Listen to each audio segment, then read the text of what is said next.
If you're new to the channel, please make sure to hit the like button, subscribe button, and comment down below. Let us know what you thought about today's video. And joining us today, he's going to be joining us throughout the football season and all the things leading up to the football season. Ryan, say what's up, Ryan. What's up, Ryan? Couldn't expect anything less from you. Today what we're going to be talking about is we are going to be talking about one of the biggest stories throughout the entire NFL offseason, but it just continues to get bigger and bigger and bigger. And that's where we stand right now with Baker Mayfield, the situation with the Cleveland Browns, and where the Cleveland Browns stand right now in the whole Deshaun Watson scenario. So Deshaun Watson, at the time when Cleveland acquired him, they gave him that massive contract extension, was the most guaranteed money in the history of the NFL. And at the time, the Browns claimed to have done their due diligence and found nothing that hadn't already been revealed within the civil court. And there were 22 civil cases. Well, as it stands right now at the time of this recording, there are 26 civil cases being held against Deshaun Watson. And lots of criticism rightfully being thrown Cleveland's way, I feel. I honestly don't see how they can claim to have done their due diligence when, after they've acquired him, 4 more civil cases are being thrown his way. And I just feel like not only, in my opinion, was this morally wrong by the Cleveland Browns, but clearly mismanaged. I mean, the whole Baker Mayfield situation is just a shit show. What are your thoughts on it? I think we talked about this back in April-ish, and I said it would be the most Browns thing in the world to have this just absolutely like flub, like backfire in their face. Like, you have like the chance to like get out of the quagmire that is your organization and just what you're known for throughout the years, and then just throwing money and just saying like, oh yeah, we did our own investigation by being like, Deshaun, did you do anything worse? No. Okay, good. Well, we're just gonna give you like the most money ever, and they have egg on their face. They like I can't describe just how much of like a setback organizationally, like that's like years in the making of having to deal with the salary cap and the dynamic of screwing up like a homegrown the talent that you drafted, right? I mean, it's like, I think what like Cardinals fans who are like loyal to Kyler, like if they're just like totally unhinged, like might think of like what would happen if like everybody was just kept fighting, but it's like this is it in the flesh of just like how to just screw up a good situation because you got hasty and you just like started salivating like we could beat everybody. We're so fucking smart, all this stuff. And that's, I think you bring up a good point, because say what you want about Baker Mayfield, are there limitations? Absolutely. Like, I think there's some people that think he's better than he really is, and I think there's some people that think he's worse than he really is, and there's a very small percentage of NFL fans that I feel that actually look at Baker Mayfield for what he is. And I feel that's where I am, because we've had talks ever since Baker was at Oklahoma. I love Baker. I know you love Baker. I hoped that he'd be a lot more than what he is right now. But if you take a step back and look at what he is, I don't think there's anything wrong with it. He's shown he can win you plenty of games if you play a certain way with him, and he has a very good arm, very accurate. And I mean, he is what he is. You can win football games with Baker Mayfield. You can win playoff games with Baker Mayfield. I just don't think Baker Mayfield is a transcendent talent type of football player like a Deshaun Watson, which is why, all morals aside, from a talent perspective, I get why you make the deal for Deshaun Watson. I totally do.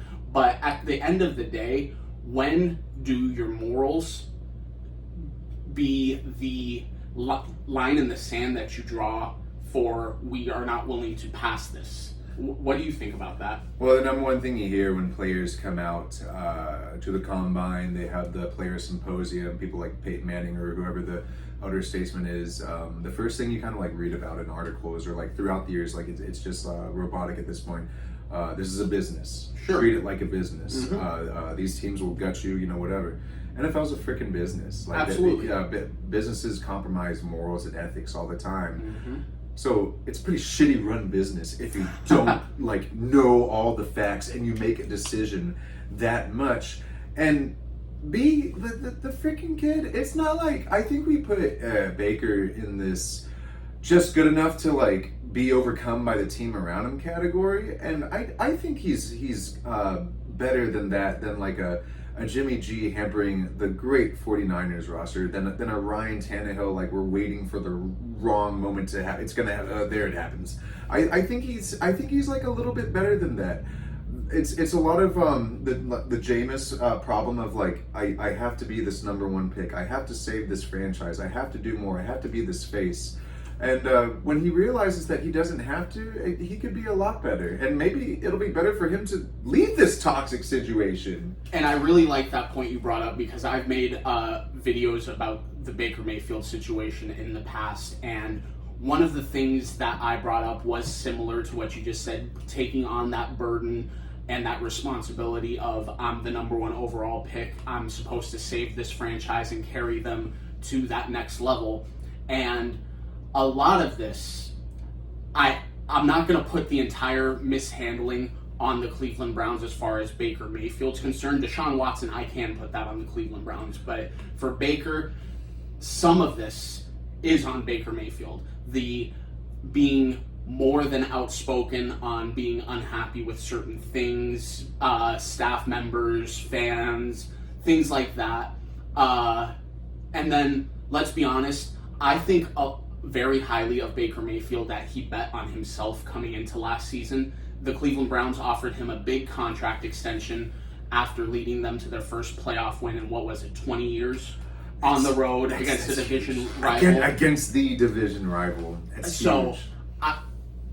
I understand that he felt, and rightfully so, his second year was a disappointment, but his third year, he had a pretty good year, so he thought, I'm going to have an even better year.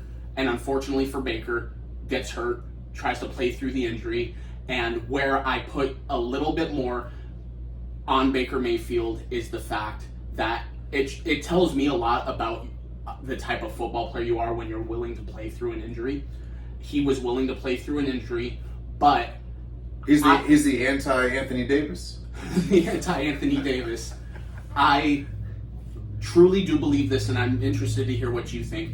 I truly do believe that if a couple weeks after the initial injury happens and Baker realizes, like, I'm not going to be able to do anything this year and opts for season-ending surgery, right now we're looking at Baker Mayfield as the starting quarterback, because at least the Cleveland fans, the front office can say, well, yeah, he didn't play well. He was playing injured. But I think we've talked about this privately before of, like, It's really weird that he was already in-house, and they had to have known how injured he was, but he felt the internal need, like, I have to prove myself. I hear stuff around the offices, whatever, around the ball boys, team trainers and whatever. My ass is on the line. I have to prove myself. And they're kind of like setting him up to fail. It was the big nut bust that was like, Kansas City, week 1. I have got to beat Mahomes. He put them in a position to beat that team. He got injured week 1. You do not want to sit out for week 1. And that's the craziest thing, because I remember we were texting during that game. It was like literally in the position they were in that playoff game where they almost won. They were a special teams 4th down attempt away from possibly stealing a playoff game in Kansas City. The number one 4th and 1 play for the Chiefs, by the way, for like every freaking game, is just flare out to Tyreek Hill, and nobody seems to stop it. It's a game can haunt you, and when it's the first game, that's the haunting game. That sucks. That fucking sucks, man. In a 17-game schedule, shortest regular season shortest season of any major professional sports, like, you want every one of them to count. You remember every one of them, and it's weird that taking this putting the franchise on his back, doing what Matt Stafford never could for Detroit. The Browns were what 1-31 in a 2-year span with Hugh Jackson. Crazy. The Browns were the Browns, and this kid gets the expectations of like number one on him, while LeBron is still there, by the way, and he delivers. He delivers, and he beats the fucking Steelers of all people, who were 11-0 in 2020, and the fact that he felt like, I have to prove myself, instead of, I can't after week one. It's FUBAR. It is like one of the most FUBAR situations you could think of. And you bring up another point before I get into the next part of our discussion. Do you think that anger and the bitterness that Baker's feeling towards Cleveland is justified because of the things he was able to do, instead of looking at the things that people are saying he was not able to do? I don't think. I think it's hard for like a young 20-something, and for you to give all this money to, and then like your whole life, you're told you're the man. You're told that you're gonna provide for your family. You're told that you're gonna give your family generational wealth. You're a jock. This is a man's game. It's hard to have all these feelings, but within a professional realm, like it's not good that at this point that he cannot kind of code switch and just keep it like, keep that shit away from the cameras. Right. A lot of it's in front of the cameras. Maybe it's also the fact that at a young age, early in his career, not just business money from his team, but a lot of endorsements and a lot of that headspace and whatever. I can't blame the kid, is what I'm saying. I don't know how I would react to all that stuff. And the other thing that I find really interesting about how the feeling is possibly mutual between the Cleveland Browns towards Baker Mayfield is when this whole thing happened, up until recently, there a couple weeks ago, Nick Chubb did speak out in support of Baker Mayfield, but up until that point, ever since the Browns acquired Deshaun Watson, I had not heard a single teammate of Baker Mayfield speak out in support of him. I would put that more on like if you like tell your kids like, hey, we're getting a goldfish for Christmas, and they're like, oh sweet, I never had one of those. How about instead we get a Labrador? And they're like, fuck that goldfish. Like, I'm not, I don't even remember that thing existed. Yeah. I would liken it more to that. That's a very good point. That's a very good point. And the last part of our discussion is going to take a few more minutes. Is where we stand right now on where Baker will potentially play next year. Bakergate, yeah. Because Baker watch. Right now, it's being reported that the NFL is determined to make an example out of Deshaun Watson. As of right now, it's being rumored that the NFL is looking at a minimum of a full season suspension for Deshaun Watson. And I happen to think it's about damn time, because for so many years we've seen alleged crimes, I should say, even though I have personal feelings on it, it's alleged crimes that were very underwhelmingly asserted towards players when it comes to suspension and punishment by the NFL. You had the Roethlisberger situation, you had the Jameis situation, you had the Ray Rice situation, and I think we're at a much better place as far as the NFL goes, as far as where we stand in the domestic violence stances and the racial equality stances that they're taking. Mm-hmm. I think they're trying to just make examples out of these circumstances. What are your thoughts on that, about a potential full season suspension for Deshaun? I think that with the numbers, like you said, from 22 to 26 now, and the 22 number was like for the full year that he was like, he wasn't even in the, I mean, he was with the Texans, whatever, he wasn't on the field. It's not like this is new stuff. I think that what we fall prey to a lot with like, what I hear from like a lot of my patients that I work with is like, I'll be like, hey, are you a sports fan? Just like trying to work on them and whatever. And and they're like, "Oh no, I don't watch the NFL anymore. It's too woke." You know, they're alleging and all that crap.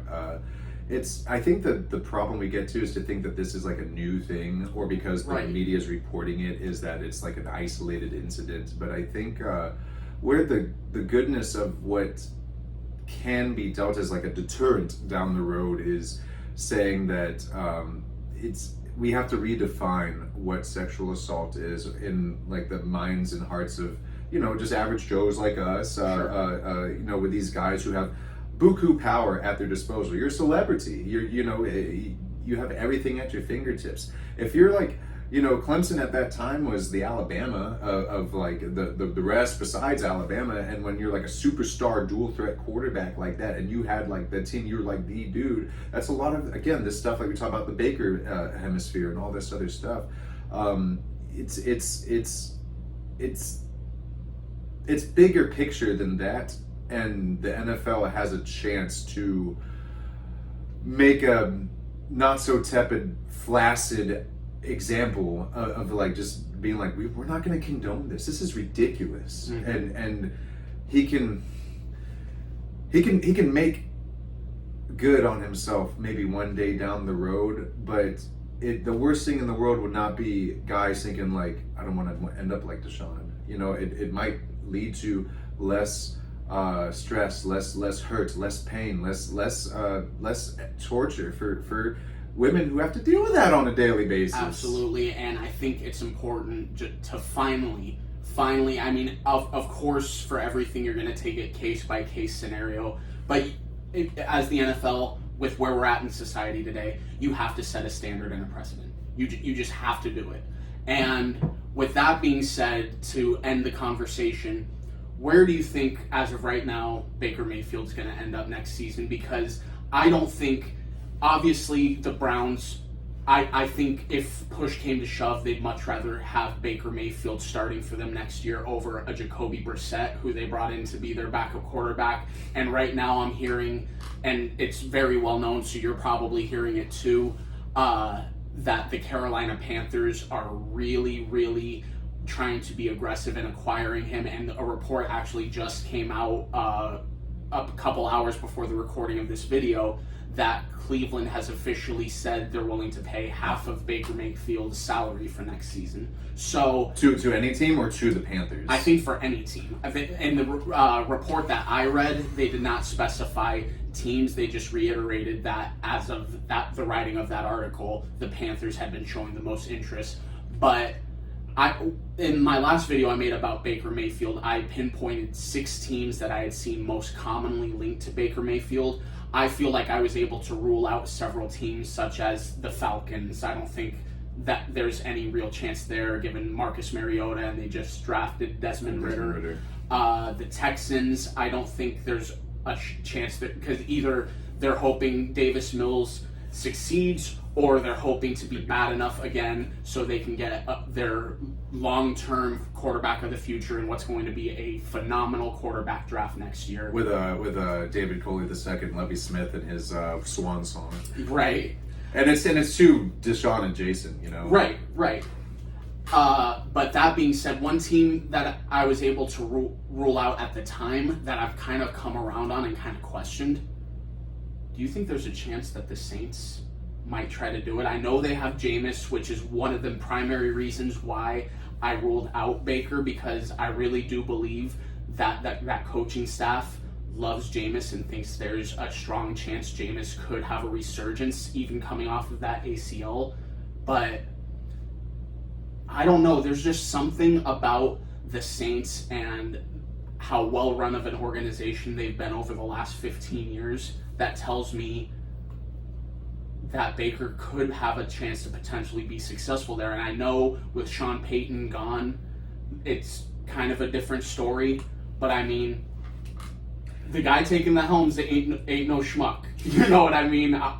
So usually when I think of the mecca of rehabs, I think either Palmdale, California, West Palm Beach, or Phoenix. But yeah, something might be in the water in the bayou, because I was thinking the same thing as we were talking, like kind of likening Baker to Jameis. I think the team. It's funny how much the Saints hated him when he was playing for the Bucks, Sure. and they're really like rallying around him in that manner that we said that the Browns really didn't for Baker. Are you asking me where I think he'll end up or where I want him to go? Where you think? Because I'll tell you right now, if I had to say where I want him to go, I'd want him to go to the Saints. Yeah. But where I think, I really do think it's going to be either Carolina or I'm still not ruling out Seattle completely. It's looking more likely for Carolina because of the urgency of who's the owner there, Tepper. Dave Tepper. Dave Tepper. Very impatient owner, wants to win. Wants to splash, yes. you know. And it's weird that Sam Darnold's the foil to that situation when we were like, he could be better than, and he still could be better. Don't know. I mean, I was on the train on that draft night when the Browns drafted Baker Mayfield #1 overall, saying, I like Baker, but Sam Darnold's going to be the best quarterback in this draft class. Well, if it wasn't for Josh Rosen, Sam Darnold might be the worst quarterback of that draft class. So it could be open season right now for Baker with this news that the Cleveland dropped. So maybe that's why a deal has not come through yet as of the recording of this video. Maybe the Panthers don't know that they're vying toward the Browns, and the Browns are hearing calls from other people now. So maybe Seattle's throwing their hat in the ringer. I wish Brian Dable wasn't a rookie head coach, so it's probably like too much for him. Like he's like been Daniel Jones focused, maybe. And that's a team that I did rule out because I did name them in my last video about Baker Mayfield. I think it's possible, but I don't think it's likely because one, like you said, rookie head coach, and for some crazy reason, I don't know this for a fact, but I've been reading a lot of articles saying that he's still very fond of Daniel Jones. I don't know why. I don't think he's the guy. Baker's got enough mobility to kind of do like the kind of things that Dable wants to do. Baker's really his mobility. I know people would probably call me crazy for it, but it's very similar to like a Russell Wilson kind of like pocket presence, pocket escapability, that kind of stuff. I get what you're saying, and I think a lot of people watching this video are confusing mobility for athleticism. Right. Mobility and athleticism are two completely different Tom Brady things. has amazing pocket mobility. Absolutely, 100%. Well, in the meantime, we're going to be back at you when there's more Baker and Deshaun stuff to talk about. But in the meantime, I want to thank you guys for watching. Please don't forget to hit the like button, subscribe button, comment down below. Let us know what you thought about today's video, and we'll talk to you guys later. Thanks, guys.